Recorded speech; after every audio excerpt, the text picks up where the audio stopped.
I've come here to witness the most dangerous road race on Earth. It's about 200 kilometres an hour, straight at the front here, absolute lunacy. I want to find out what drives these riders to test themselves and their machines in a brutal event called the TT, the Tourist Trophy. There's a lot to get right and a lot that can go wrong, so it is part sprint race, part endurance race, and it's a time trial, so it's so unique. Peter Brock used to say that great racetracks have got consequences.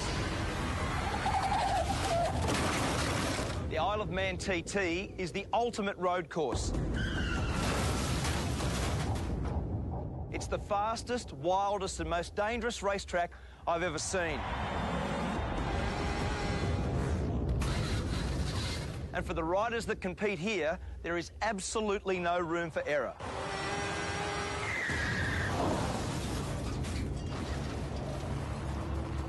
In its 104 years, 234 riders have died.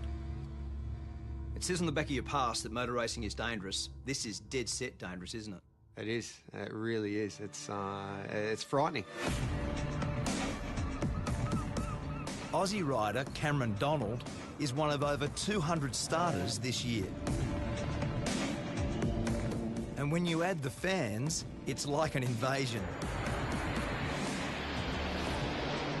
With Cameron is his girlfriend Karen, herself a keen motorcyclist. They've been planning for the race all year. So is this normal nervous start tension? Kind of is. Normally this is done the night before. Is it? Or late night last night, obviously. Usually we like to have this done the night before, everything, but by the time we finish, like 11 o'clock, it's just like, let's get out of here and worry about it tomorrow. So what's Karen's job in this world? Keep me calm. We were born without time, nameless in the arms. Cameron grew up in Warrandyte in Victoria. It was his dad, Ken, who introduced him to the thrill of the two-wheeler. Lots of bike photos, not many other ones. No, It consumed a fair bit of time, didn't it? It did. It took up a lot of time. From a young age, Cameron began winning and winning. I remember Mum actually saying to me, you know, you can't, when you're going to buy or build a house, you can't live in a motorbike. I remember saying to her, yeah, Mum, you can't race a house. So I think then she just pretty much gave up. The TT is held over a fortnight. 1 week for practice, 1 week for racing, 7 races in all.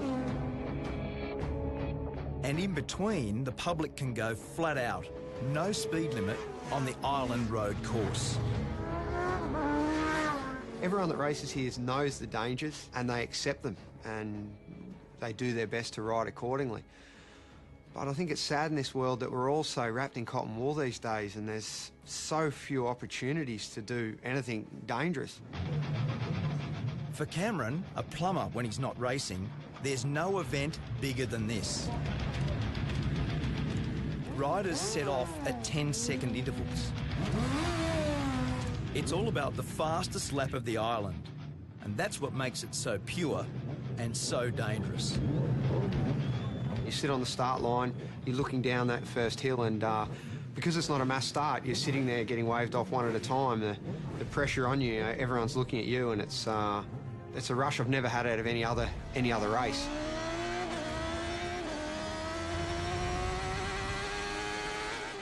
There's just so few events in the world where we can do such a thing, you know, where you can close off a road and race a motorbike around it. It's such a beautiful thing.